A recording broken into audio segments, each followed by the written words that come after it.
Can you feel the power? Can you feel the power? Feel the power of double X. Positive Power 21.org Internet Radio. You're listening to Jerry Royce Live Worldwide Podcast. Hey, my name is Davis and I'm from Haiti, but I'm living in Dominican Republic. I'm here, Positive Power 21, Jerry Royce Live Worldwide. That's right, you tell him, little buddy. That's my boy Robot. What's going on, family? This is Jerry Royce Live Worldwide, aka the Batman of Charm City.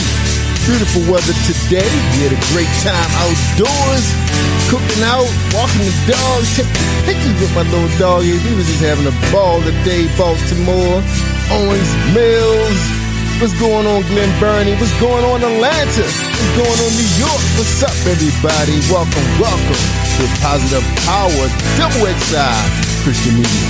We're so excited, y'all. We're glad everybody dialing in, checking us out online. And don't forget, y'all, you can check all our shows on Spotify. That's right. Just go to my page, Jerry Royce Live, and click on any links and check out all our podcasts. Everybody has their own channel. You can check out all their replays. All their replays. All right?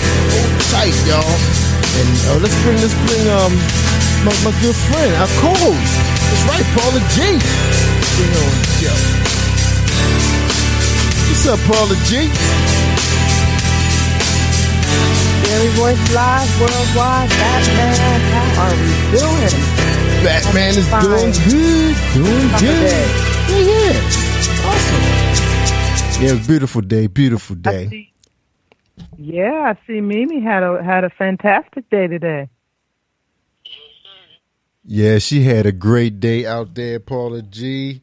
Man, we was just taking pictures. She finally cooperated. She normally don't cooperate. With the picture? Yeah. She's camera shy.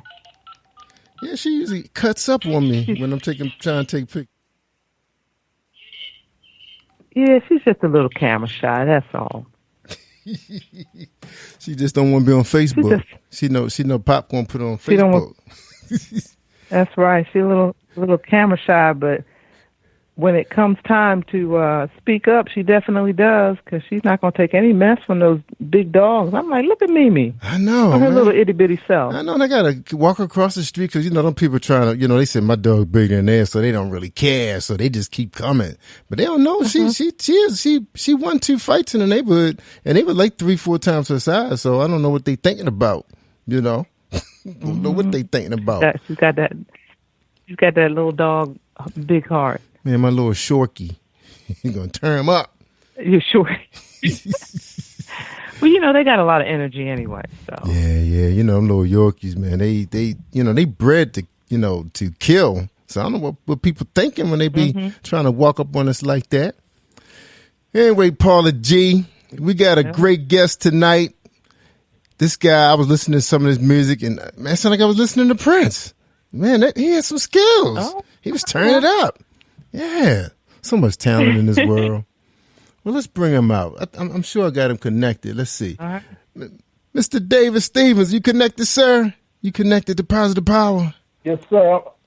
There he is. Yes, sir, I'm here. Thanks so much for having me, y'all. Amen. God is good. Well, look, I'm just going to say hello. My co-host, Paula G, is going to take over, but we are so grateful, so honored to have you here and your good music. Your music is awesome. Well, you know that. Well, you know that. Thank you. I appreciate it, definitely. Amen. All right, one more mute, and you guys have a great show. Amen. All right. Well, family, thank you so much for joining us here at Late Night Radio with Jerry Royce Live and Paula G. I hope you all have had, will have, or will continue to have a wonderful day, whether you're listening live or in podcast. We appreciate each and every one of you. And also, we want to give a shout out to one of our sponsors, Dr. Byron Herndon. He has a book entitled Heart Condition. Make sure you check it out on Amazon. And also, check us out right here, Monday through Thursday night. Triple podcast starting at 8 p.m. You don't want to miss any of the shows, Monday through Thursday evening. Well, family, this evening we have a gentleman with us, and he has shared the stage with the likes of Gerald Albright, Najee, Alex Bouillon, and so many more. He's electrifying, he's energetic, and he is here with us. Robot, help me. Put your hands together for Mr. David P. Stevens. Hey. What's going on, my Hey. brother? How are you navigating this season in time? I have to give my brothers a moment. You know, I've been doing some shows. I have another show on Wednesday evenings on Survival Radio Network, and as I'm been having my guests on and my brothers on, I just been giving them a moment if they wish to share their perspective, you know, and what we are faced with and challenged with before we get down to the music. That's right. Because right now, that's actually what's most important and what's most pressing. So I guess, wow, I don't want to say, I'm doing good, because right. I'm not. I'm maintaining as we all learn to do. But you know, this is a very difficult season. But you know what?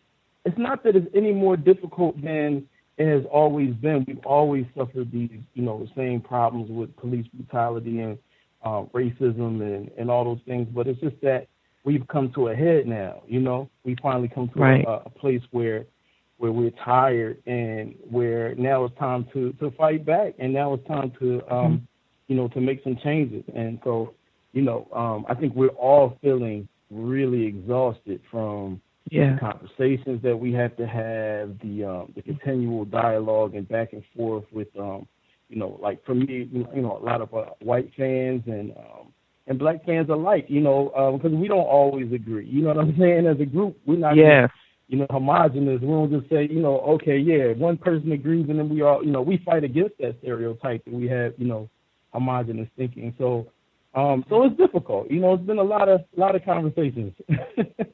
Yes, it is. Well, you just continue to press forward, like, you know, like you always have, and like you're always doing, because in the midst of all of this, you are still making your mark as a funky, dynamic guitarist.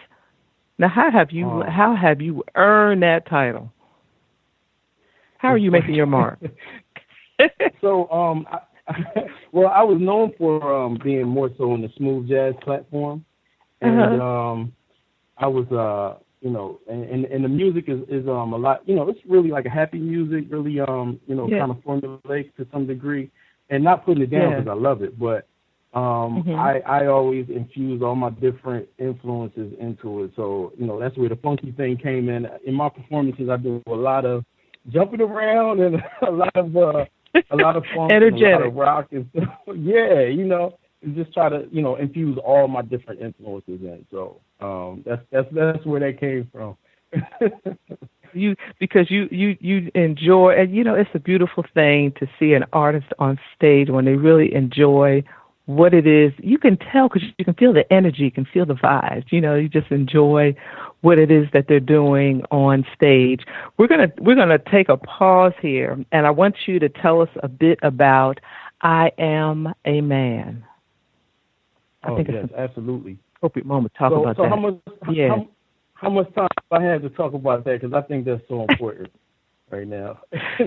I am a man. Well, go ahead and let the spirit lead you, and we'll just see what happens, because we're just having a conversation, and the rest of the world just happens to be listening. So we'll take it from there. I love that. Cool. So during the midst of everything last week, I was like I said, finding myself in so many discussions and arguments and everything like that. And I just got to a place where somebody actually said, you know, we would love to hear your perspective through song.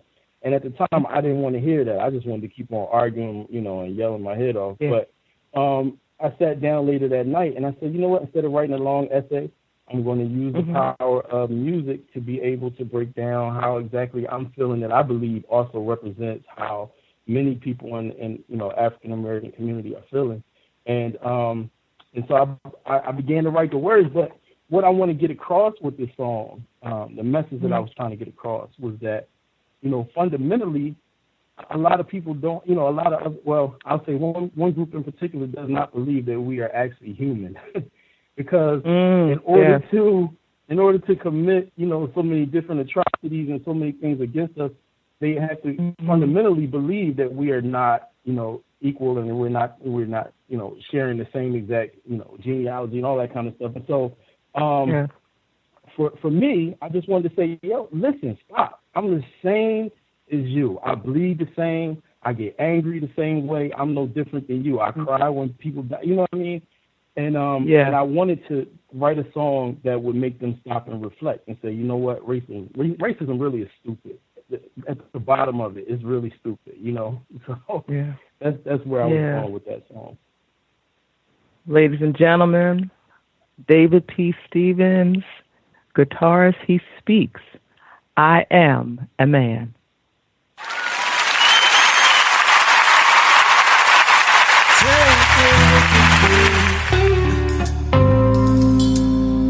What do you say? Yeah, I'm a different shade, but like you I bleed, like you I cry when loved ones die. Like you, I crave my peace of mind. And like you, I long for brighter days. And like you, wish I could laugh this pain away. But see me, hear me, get to know who I am. Might see that we have more in common. See me, hear me, I'm a man. Just like you, I'm a man. Take a look at me. Don't close your eyes. See the pain in my soul. And why I cry is uncomfortable. That's okay. We'll get to better days. We work through the pain. See that like you, I long for brighter days, and like you, wish I could laugh this pain away. See, hear me, get to know who I am. Might see that we have more in common. See me, hear me, I'm a man. Just like you, I'm a man. Oh, see me, hear me, get to know who I am. Might see that we have more in common. See me, hear me, I'm a man. And just like you, I'm a man. Yeah.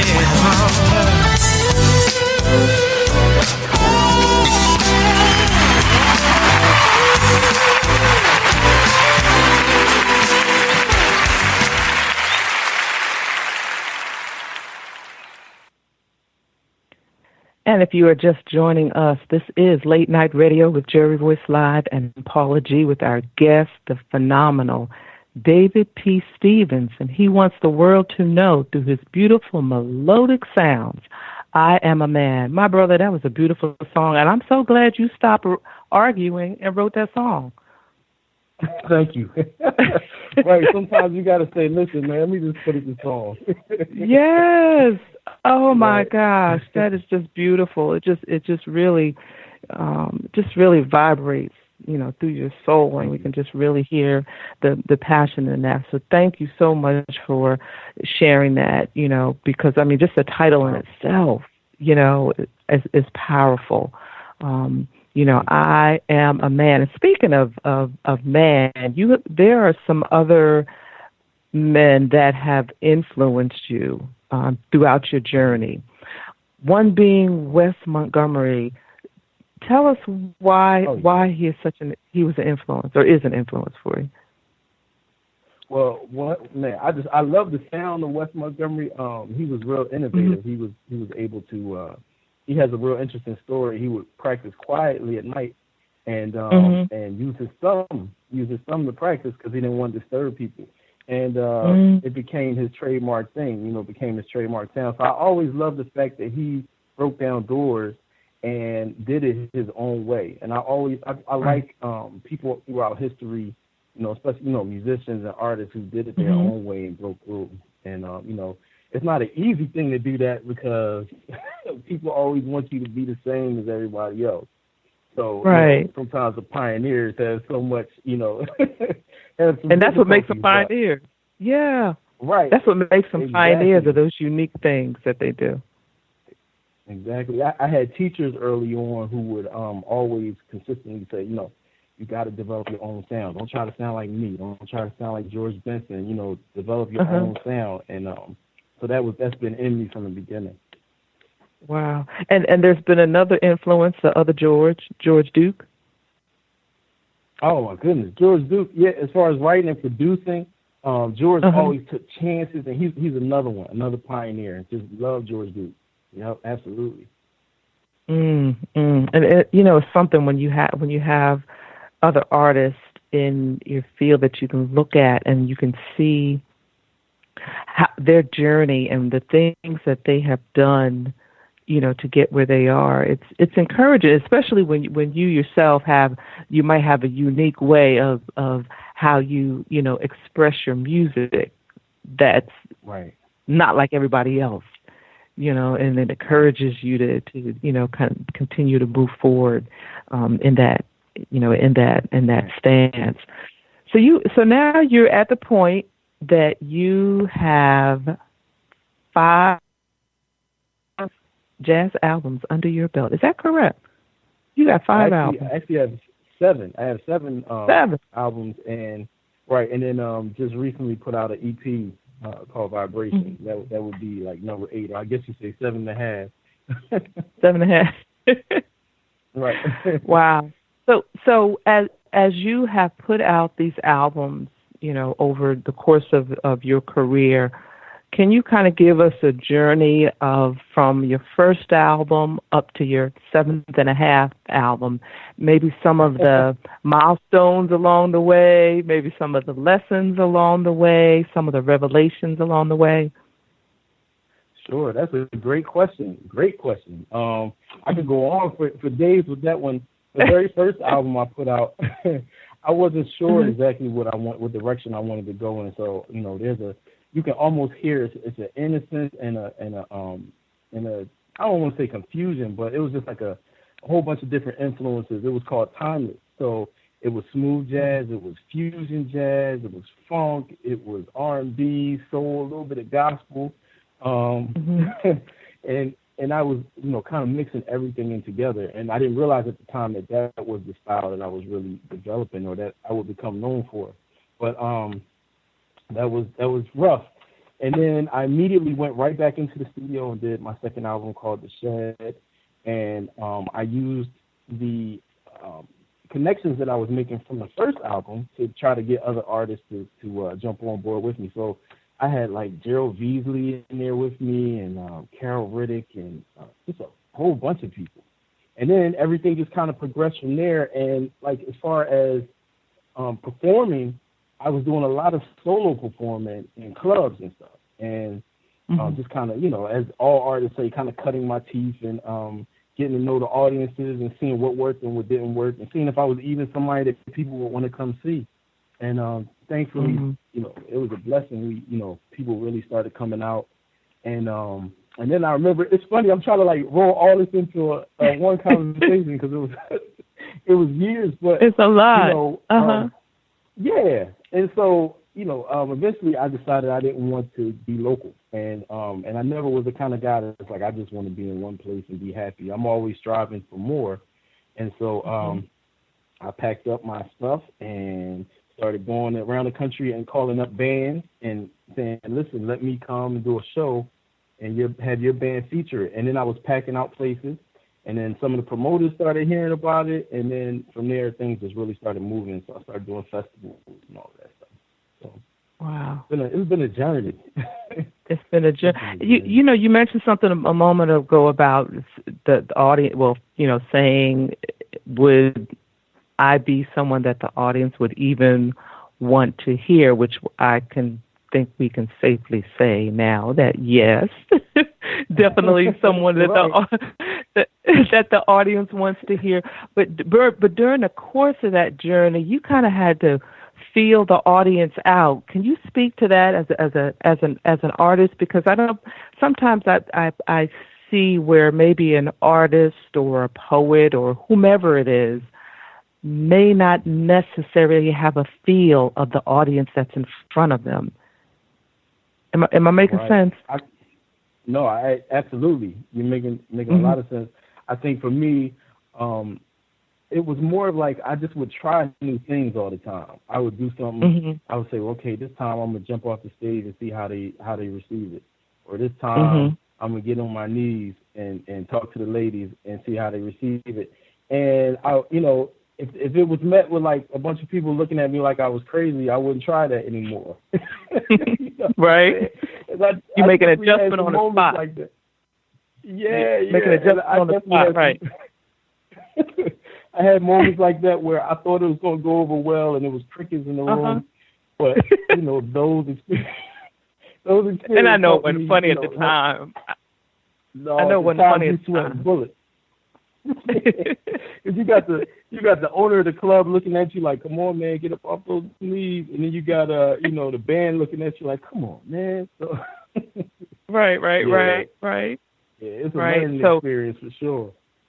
Yeah, and then through that, you know, just navigating what it is that the audience likes, but in the process of that, you continuing to be true to who you are, you continuing to be your natural self. So tell us a bit about Natural.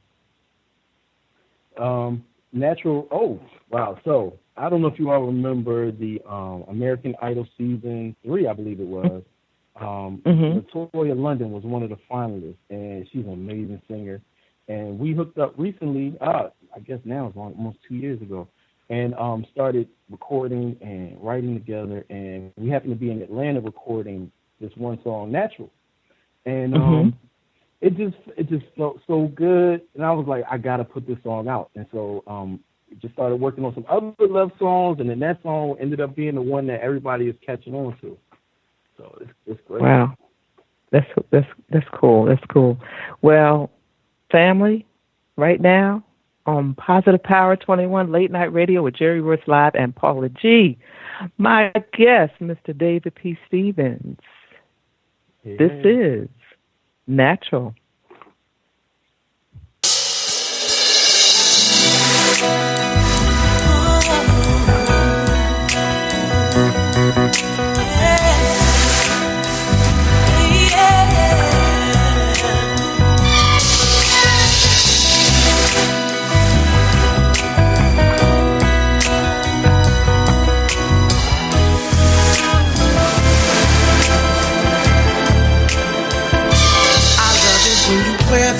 Hair back, baby, I could stare at your pretty lips all day long. Beauty with no makeup, baby, when you wake up, before you put your game face on. I do it to you, you do it to me. It happens so naturally.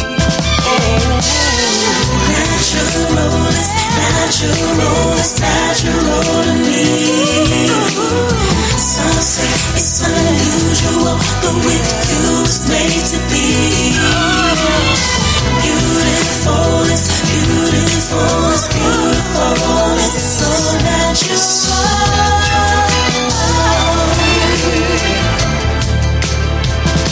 I love it when you say that, play that, lay back, When we build a love, trust, quality time. I feel safe when I'm with you. Everything that you do, baby, you know it eases my mind. I'll do it for you, 'cause you do it for me. And it happens so naturally. Natural, it's natural, it's natural to me. Some say it's unusual, but with you it's made to be. Beautiful, it's beautiful, it's beautiful, it's so natural.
And this is Late Night Radio with Jerry Royce Live. I'm Paula G. Ladies and gentlemen, that was David P. Stevens' Natural. That was kind of smooth, bro.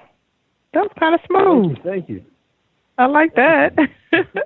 That was smooth. Okay, so if my information is correct, this Philly girl, born and sort of kind of halfway raised on the west side of Philadelphia, she remembers some certain music growing up in Philly, streaming out the window. So tell us a little bit about your childhood days and what is some of the music that you remember? Because you know it's blasting on the street at night on a Saturday night. You know that, right? That's right. That's right. You know, Philly was, oh my goodness, Philly was a big part. I mean, obviously, you know, from Philly and everything. That was just all the music and the just all the legends that came through Philadelphia and Philly International Records and everything. Amazing. It was all kind of ingrained in all of us musicians. Like, you got to be good, like, you know, like this one and like that one. And so all of those things were a big influence on me. So when I'm sorry. No, go ahead. Go ahead. No, I was saying, so like when I write and when I produce, I always hear those elements still in the back of my head, like, you know, the strings, Teddy Pendergrass, and then what he used, or, you know, all that stuff is in my head. Yeah, because they had like some full orchestras, full symphonies in the studio, or whenever they were recording. I can't remember who it was that said that, you know, he only recorded with a full, you know, symphony or a full orchestra. So yeah, it's interesting when you reflect back on those days as a child. It was like you said, it was second nature, you know, because you just heard the music up and down the street, and you didn't think anything of it. You kept on doing whatever it was, you know, that you were doing during that, you know, during that time period. So you've had a lot of very influential artists that have poured into you and have just added to the talent base that you already have, the gifts that you already have. And you've recently gotten an endorsement from Epiphone Guitars and Boss Roland Electronics. Is that correct? What's the significance of an endorsement? What does that mean to you? So, endorsement, right. So, well, Epiphone Guitars, Kramer Guitars, they're all under a company called Gibson Guitars, which is the largest guitar company in the world. And they, it was a blessing because a friend of mine, Nick Coleone, who is like one of the top of the charts, always at the top of the charts in smooth jazz. He got me helped me get the endorsement. He walked me in the door, and so it's basically being able to advertise and market their guitars for them as they advertise and market you, and that's the most important significance of an endorsement. A lot of people think it's just free gear. Like, I just want a free guitar. Right. I just want some free strings, you know, but it's more than that. You know, you got to try to help them sell their product as they try to help sell you. So that's the significance of it. And it speaks to, I believe it speaks to your brand, your influence, and just how serious you are about what it is that you're doing and being an artist. And for those of you aspiring artists that are listening to this, I want you to go to David's business page right now, David P. Stevens, Stevens. Go to his business page and see how that page is set up. When you are serious about doing what it is that you're doing, that's what it looks like, and that's what you have to do. I'm serious about that. I'm serious about that because it's all right there. Nobody has to question who you are or what it is that you're doing because it's all right there. And after you finish looking at your page, it's kind of like a drop the mic. You know what I'm saying? So I think it's a great example, and all of you all that are aspiring artists, check out his page, David P. Stevens, Stevens. While we're chatting here, check it out, look at it, and just learn from it. What do you feel has brought you to this point as far as being a successful artist? We've talked about the talent side, the gift side. As far as the business side and those elements, what do you feel are the elements necessary to be successful in this business and to wind up with major endorsements, the largest guitar distributor? Did you say the world? You said the world. Did you not say the world? Y'all, the man said the world. I'm just saying, the man said the world. He didn't say the country. He didn't say the state. He didn't say the city. The man said the world. It's crazy when, like, certain people are on that roster, like B.B. King, so many other people with Gibson. That's a blessing. But the question was, I'm sorry. No, I was just going to say. So, what do you feel it takes to get you to that point, as far as the business side of the industry? So, I think it's important for artists to really study what is going on around them. So, like, for me, I know on the smooth jazz side, I know all the up and coming people who have no name that nobody's ever heard of, as well as the people with the top names. Because it's my job, I feel like, to study and really know my industry. I need to know what's working, what's not. You know, I need to know when I put out a song, who's listening to it. You know, I'm not just on social media like laughing and joking with people. I'm really trying to find out who's with me. You know, who's a real supporter, who will go listen to the music. And you know, so I think all those things are important. Being professional and being tight about everything that you do, making sure that when you say I'm going to deliver something, that it gets delivered that date, and if it can't, that you're apologizing up and down. And apologizing brings me to another point: humility. You know, I think understanding that, you know, people don't have to take time and listen to you. They don't have to care about your music or your plight or anything that that you're talking about or doing. So it's huge for them to take that time, you know. So being humble and really listening to fans and friends and all of that, I think is important as well. And then practicing, you know, just making sure craft like crazy. Yes. You know. Practice. And the last thing, hustling. Because everybody thinks it comes easy. But this thing is it's no joke. Even even when you think, even when you think you're on top, it's hustle. It's hustle all the time. Yeah. Yes. So you got to know. We backing up to what we were talking about earlier. Knowing your audience, studying, and knowing the industry. That was huge right there. I thought knowing who is listening, being professional at all times. Wow, we could just sit right there for a minute. Punctual. Punctual. Having humility. I'm just, hey, we just having a conversation, David. We just having a conversation. Humility. That's right. Listening. Practice. Right. You can never practice enough. Practice. And then the hustle of the business. So, again, those of you who are listening who are aspiring to be artists, hey, the man just gave you the floor plan right there. Now it's up to you to build it. So we've taken this journey tonight. I'm sorry. I was going to say, I had to add one more. Be able to be okay with being rejected. There's so many no's. Yes. And, if you just quit and give up every time somebody tells you no, you'll never have a career, because you're going to hear it a million times before you get maybe 3 yeses. And so you just want to concentrate on the yeses once you get them. Be okay with that rejection. That's huge right there. Be okay with that rejection. All right. Thank you. Mm-hmm. So we've taken a journey. You've shared with us how you have made your mark.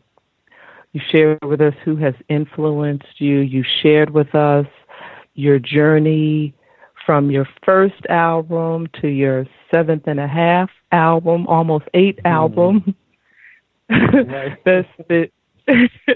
The elements of a successful artist, what it takes to be a successful artist, and in turn, then getting the attention that puts you in alignment with getting a major endorsement worldwide, ladies and gentlemen, worldwide, major endorsement. Those that have influenced you on your journey. What's next? Well, so many things. I moved out to Los Angeles, and I moved here to do more writing and production, and so that's actually at the same time I was developing skill as an artist. I've always been alongside of that, developing as a writer producer. So I'll be releasing a whole lot of music from different artists. I'm putting out some young artists that nobody's ever heard of, and that are going to actually like blaze the scene when they get on, and so I see that happening, me being more in that role, developing artists and writing and producing for artists, and then me continuing to put out some things. To do what you're doing. Did you ever think you would be in this position in life? Did you ever thought you would arrive at this point? I did. You know what my dad used to say to me when I was young? He said, you always have to plan for success and never expect to fail.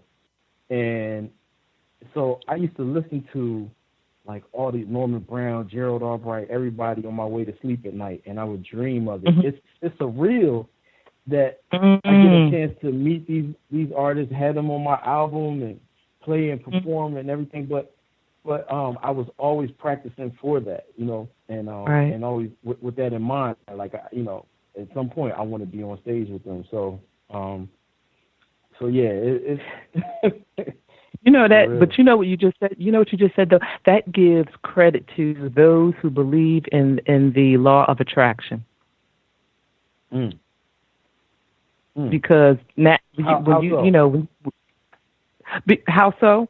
Because when you attract that which you desire. So by the fact that you're growing up and you're falling asleep, listening to these artists that you desire to share the stage with, then you now all of that just kind of pours into your subconscious. Because sometimes they say, and I've even noticed it for myself, I have to be careful about what I fall asleep to. If I fall asleep to the news, I wake up very tense. If I fall asleep to something very soothing, and I wake up more relaxed. So whether you realize it or not, you were almost, that was almost like marinating in your spirit all night because you were falling asleep to that. And in your mindset, I want to share the state. And then what did your father say? You've always had the plan for success. Absolutely, because you were falling asleep with your future in a sense. If I'm making any sense, you know what I'm saying? Absolutely. So it's almost it's almost like you programmed yourself, not even realizing that you programmed yourself to be where it is that you are today. Yes, sir. I love that. Absolutely. I love that. And I'm going to keep programming, too, because I want my mind to take me to being a millionaire. Well, hey, come on. And owning several properties. That's right. Fall asleep to those millionaire YouTube, whatever they are. Yeah. Fall asleep to those. Right. and then come back and get your answers. That's right. But seriously though, as you were sharing that, you were saying that, I'm like, he's right where he designed himself to be. He's right where he designed himself to be. That's powerful. Powerful right there. And I would have to add that is where God designed too, because all these things. I'm just a firm believer in God, and that's just. So I just believe that I none of this was by me. You know what I mean? I did the work, but he put things in place. Absolutely, absolutely. I have this quote that I got at the King Center some years ago, and it says, "Leap and the net will appear." And that's exactly what you did. You just took the leap and trusted and believed that the net would appear, that God would place that net for you to fall into the direction of Gerald Albright, the direction of Najee, the direction of Alex Bouillon, all of them. So that's a powerful testimony right there. That's a powerful testimony. You definitely have blessed a few with that. Our time always goes so quickly when we're having these conversations, and I want to make sure that we get in a couple of more things before we leave you this evening. Firstly, share with the audience how they can stay connected and how they can support your music. Okay, awesome. All of my social media and everything is under David P. Stevens. Make sure y'all spell it with the V, because that PH guy keeps getting my business. But no, everything is under David P. Stevens, and my booking agent, her name is Sherry Thompson. She is listed on my page. And then my amazing publicist, who has done so much work, and she's just like incredible, Desiree Benson. You can get in touch with me through her as well. So, everything is David P. Stevens, though. Mm-hmm. And having a great team around you to add into the success of what makes a successful artist, with all of the things that you mentioned, having a great team around you. And again, if y'all have not gone to his page yet, go to his page. Everything and anything that you need to know about David P. Stevens is right there. You don't have to go any further. You don't have to think about it. Those of you who, I'm thinking about booking them, go right there. Information's right there. Everything's right there. You don't have to go any further. I'm telling you. From A to Z, everything that you need is on point. Just a beautiful setup there, beautiful setup. We are going to close out with I Just Can't Wait. But before we do that, I want to give you an opportunity to share, in the couple minutes we have left, to share with the audience if there's anything else that you would like to share with the audience, or anything that we have not touched on that you'd like to share with the audience. I just want to say thank you. I know I have a lot of supporters and listeners who jumped on tonight to check it out, and I want to say thank you to them. I want to thank you as a hostess, because you've been great. Like, you make me feel like talking. You made me comfortable. And so I appreciate that. And and I guess, like, when you get ready to play the song, I Just Can't Wait, I'm very big on the black family and trying to renew and restore the black family. And this song was a dedication to my wife. It was being on the plane and trying to think, like, man, I wish these people hurry up and get off the plane so I can see my wife, And, so that's what I just can't wait. Yeah. But, yeah. Now, how long have you all been married? We've been married for 21 years. And as a matter of fact, she is a superstar. She is on Twitter under Dr. Robin Stevens. So everybody should follow her. She's like a really, really smart person, just completely. And so we've been married 21 years and had 3 kids. Oh, so it's R-O-B-I-N or R-O-B-Y-N? R-O-B-I-N. Yep, I-N, okay. So y'all make Stevens. Yep. Okay. So I have to pause. I know I don't want to take this over, but I have to pause because I always have to ask this question. If anyone's been married over 15, well, really 20 years, what do you feel has been or continues to be the glue that holds you all together, the success of your marriage? Help somebody out there. Oh, wow. I would say we concentrated heavily on friendship and not everything else. That's been the glue, because when everything else goes sour, at least I know that's my best friend in the other room, you know.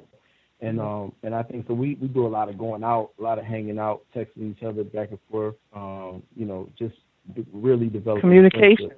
The friendship. Yeah, communication is huge.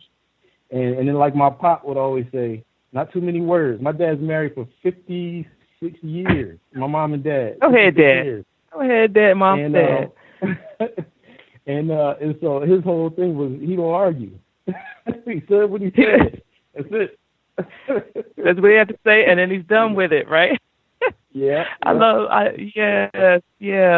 of old school men are like that. It's like I said what I had to say. I'm done with it. And the woman, she might keep going, but he just looked like I'm done. You keep going all night, but I'm done. Yeah, you got to work it out on your own, but I'm done. And that's him. I'm done. And, you know. I love it. I love it. I love it. I love it. Well, all right. This has been a wonderful conversation. Even though the rest of the world's been eavesdropping on our conversation, David, I've had a ball. Mm-hmm. I appreciate you, and I look forward to, us having another conversation where the rest of the world is listening on our conversation. They've been listening to us. That's right. They've been listening. They've been listening. But it's been great. Would you mind closing us out with a word of encouragement or a prayer, and then we will listen to I Just Can't Wait. Right. I want everybody to, right now, just focus on loving and healing. As far as African-American community, we got to agree on some things and come together so that we can try to, make some necessary changes in government. And, the fight is going to be harder if we can't come together and agree on how to do it. So I think this is a time out for everybody being angry with each other and all this stuff. It's time to, try to come with some solutions and try to figure out what we're going to do next. So strategize. Amen. Strategy. Amen. And for those of you who are listening here in Georgia, tomorrow is Tuesday. Go out and vote. You've been out. You've been protesting. That's a beautiful thing.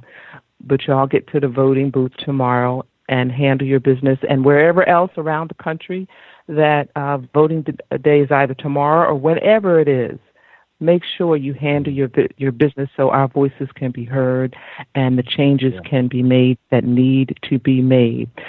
All right, well, we are going to close out with Mr. David P. Stevens. And this song, that's going to go to his wife. I'm going to dedicate it to your wife because your man said, I just can't wait. Mr. Stevens, he said, I just can't wait. Ladies and gentlemen, I just can't wait. Ladies and gentlemen, I just can't wait. Thank you so much for joining us this evening, Late Night with Jerry Royce Live, and Paula G right here on Positive Power 21. Until next time, don't forget to embrace the journey. You're listening to Jerry Royce Live Worldwide Podcast.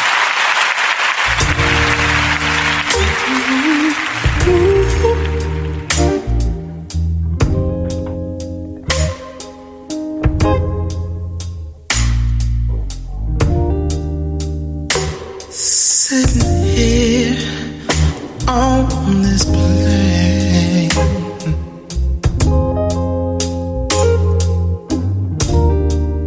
time standing still will drive you insane. Yes, it will. But I just keep picturing your pretty face. Oh, I just can't wait to get home to you. I just can't wait to get home to you. There will be lots of kissing and hugging, holding and talking and loving. You held us down when I was away. Babe, I'm counting every hour, every minute, every day, yeah. I just keep thinking about your pretty face. What I'm gonna do when I see you, baby. Woo! 'Cause I just can't wait to get home.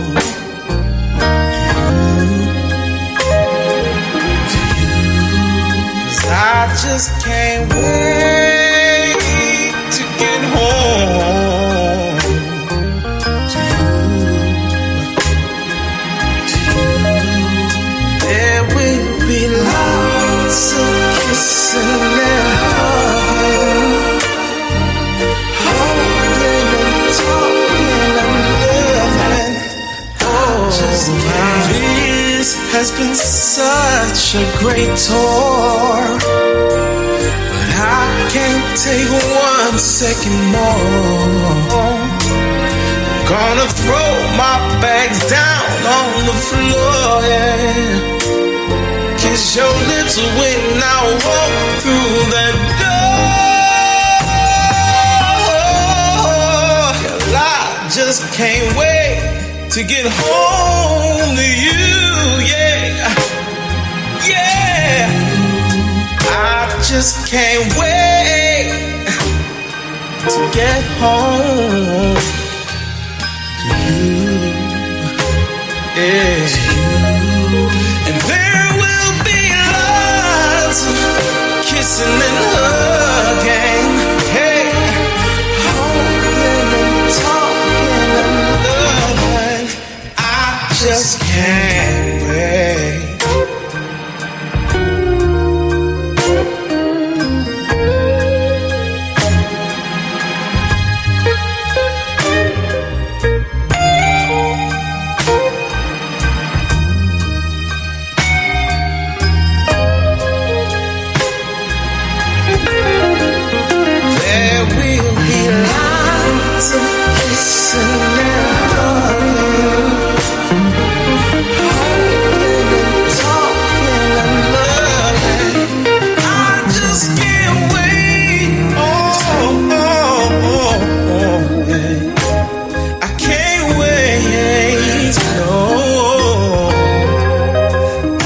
Just can't wait.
she cries.